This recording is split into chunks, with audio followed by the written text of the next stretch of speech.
Ford. Ford. Oh, Na mga problema kasi ako ngayon. First time ko mag-shave. May ma-advise ka ba sa akin?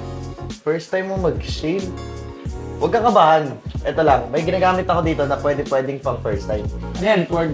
Isa to sa mga paborito ko na gamitin. Ito ang Elite Pro Plus Supersonic Shaver. Never ako binigo na ito. Stick yan ah. Di ba masakit gamitin yan? Hindi, proven and tested ko na to. Sakto may nabili akong extra. Gusto mo gamitin mo? Legit ba? Saan ba nakabili niyan? Sa Watson's lang, tol. Hayaan mo, next month, sasamahan na kita bumili ng mga essentials mo para pares tayo look good. Sige. Ito nga pala ang W Elite Supersonic Shaver na may 4D Gyro Flex System Technology.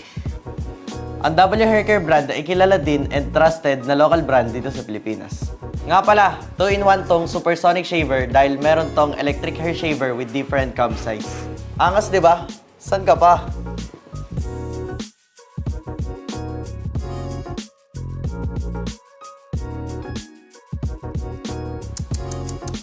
O ano, sira na naman yung blower mo?